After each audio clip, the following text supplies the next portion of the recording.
Ouvrez votre Bible dans le livre de Deutéronome, chapitre 8.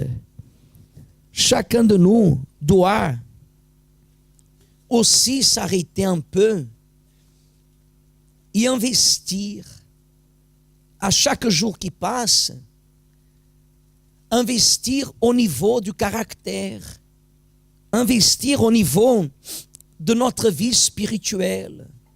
Vous observerez, c'est bien ça? Et vous mettrez en pratique quoi?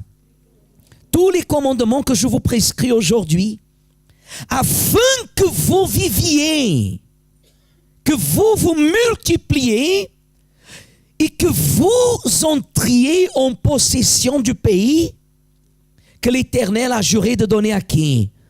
À vos pères. Verset 2. Vous avez trouvé, Église? Verset 2. Qu'est-ce qu'il est écrit? Souviens-toi.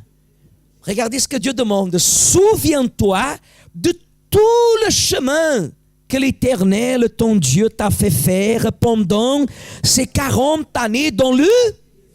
Afin de quoi faire? De t'humilier. Et quoi d'autre? Et de t'éprouver pour savoir quelles étaient les quoi? Les dispositions de ton cœur. Et si tu garderais au nom ces commandements. Verset 3. Il t'a humilié. Il t'a fait souffrir de la faim. Et il t'a nourri de la manne que tu ne connaissais pas et qui n'avait pas connu tes pères, afin de t'apprendre que l'homme ne vit pas de pain seulement, mais que l'homme vit tout ce qui sort de la bouche. Ton vêtement ne s'est point usé sur toi, et ton pied ne s'est point enflé pendant ces 40 années. Reconnais en ton cœur que l'Éternel, ton Dieu, qu'est-ce qu'il fait? Te châtie comme un homme châtie son enfant. Tu observeras les commandements de l'Éternel, ton Dieu, pour marcher dans ses voies et pour...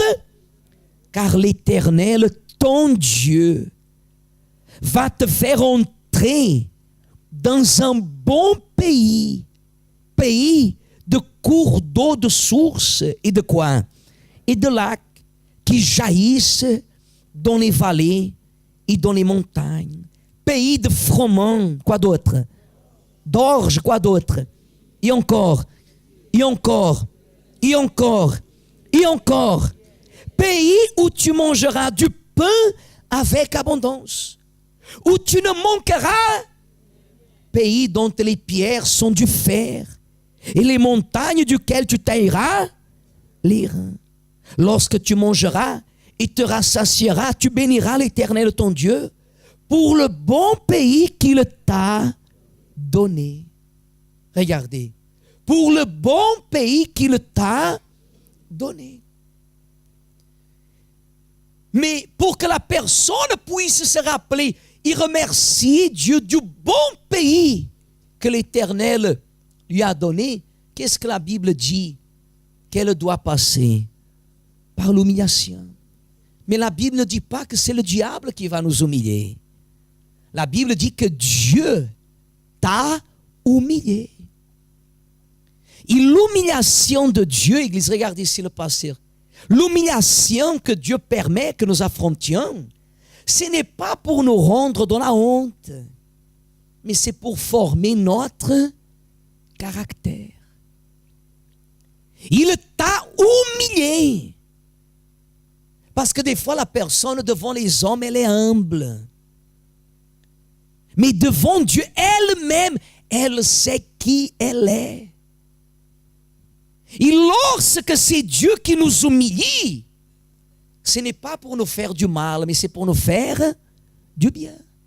Mais lorsque le diable nous humilie, c'est pour quoi faire? C'est pour nous faire souffrir. L'opprobre. Le désert, Église, regardez le pasteur. Le désert que Dieu permet que nous marchions, ce n'est pas une punition. C'est une préparation. Le désert a comme objectif nous préparer. Et combien plus nous résistons plus grand sera notre désert. La Bible dit qu'ils ont pris 40 ans du Sinaï jusqu'à la terre. 40 ans, Église. 40 années, regardez ici le pasteur. Ils auraient dû prendre largement, mais je vais vous parler en disant comme ça, en faisant le jour de repos, ils auraient pu faire ce trajet en 40 jours. Aujourd'hui, ils disent qu'on marche direct du Sinaï jusqu'à la terre promise, jusqu'à Israël, jusqu'à Canaan. Ils auraient pu faire 16 jours de marche, si c'était un peuple habile. Mais nous allons mettre 40 jours. Ils auraient pu au maximum faire un trajet de 40 jours. Et ils ont pris combien d'années? 40 ans. C'est que des fois la personne, elle peut changer en à peine un an. Des fois ça va se multiplier par 10 ans, 15 ans. Est-ce que vous comprenez? Pourquoi? Parce que la personne, elle murmure. Parce que la personne, elle dit, par exemple, le genre de personne qui sacrifie, il dit qu'elle n'a rien vu. C'est pour cela que nous disons souvent, si vous allez sacrifier et vous ne mettez pas votre vie, ne sacrifiez pas. Ne sacrifiez pas. Elle s'éloigne d'une réalité biblique. Elle veut Dieu, mais elle ne veut pas la volonté de Dieu. Elle veut Dieu, mais elle veut Dieu à sa façon. C'est là, c'est maintenant dans les médias. C'est comme ça, c'est comme ça. Mais pourquoi vous dites ça que c'est comme ça? Vous savez et vous connaissez mieux les choses que Dieu. Quand la personne, elle a sa vie pour plaire à Dieu. Quand la personne, elle remet sa vie à Dieu, elle ne cherche pas à faire sa propre volonté. Elle est dans un désert. Qu'elle comprenne le désert. Dieu connaît toutes choses. Parce que je ne suis pas un magouilleur, un trompeur. Je n'ai pas un double caractère. Le Dieu qui m'a fait sortir des ténèbres, le Dieu qui m'a fait sortir de l'Égypte, le Dieu qui m'a fait sortir de l'esclavage, il ne m'a pas abandonné. Qui a amené Jésus dans le désert, Église? C'est le Saint-Esprit. La Bible dit que Dieu, à travers le Saint-Esprit, Dieu a amené Jésus dans le désert. Dieu m'amène dans le désert. Dieu vous amène dans le désert. Et pas pour que nous murmurions. Et pas pour que nous soyons des lamentateurs, si ça existe. Des personnes qui passent leur temps en train de quoi? De se lamenter. Elles se lamentent de tout et de rien. La personne n'est jamais contente. Elle veut les choses à sa manière, à sa façon. Elle ne veut pas se soumettre au trajet que Dieu, il veut qu'elle passe. Si Dieu me fait passer, si Dieu vous fait passer par un désert, c'est parce qu'il est en train de vous mettre à quoi? À l'épreuve. Il est en train de me mettre à quoi? À l'épreuve.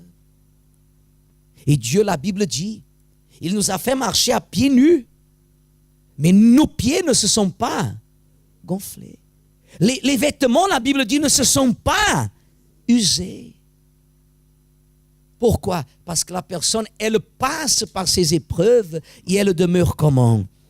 Si vous sacrifiez sur l'autel, si vous êtes, ou vous avez sacrifié, ou vous allez sacrifier sur l'autel. La réponse, Église, le déclenchement, il y a des choses qui se déclenchent dans l'immédiat, mais qui ne sont pas nécessairement visibles dans l'immédiat. Il y a des choses qui, avant même que vous montiez, Dieu savait déjà qu'il y a eu la sincérité, Dieu en aurait. Mais visiblement, vous n'avez rien vu. Mais c'est déjà déterminé. Est-ce que vous comprenez? C'est déjà déterminé. Mais apparemment, les choses demeurent toujours pareilles. Pourquoi? Parce que Dieu est en train de nous faire passer par quoi? Par le désert. Mais si au milieu du désert, vous êtes quelqu'un qui, au lieu de passer par l'épreuve, vous fouillez de l'épreuve, ce n'est pas une question d'échouer.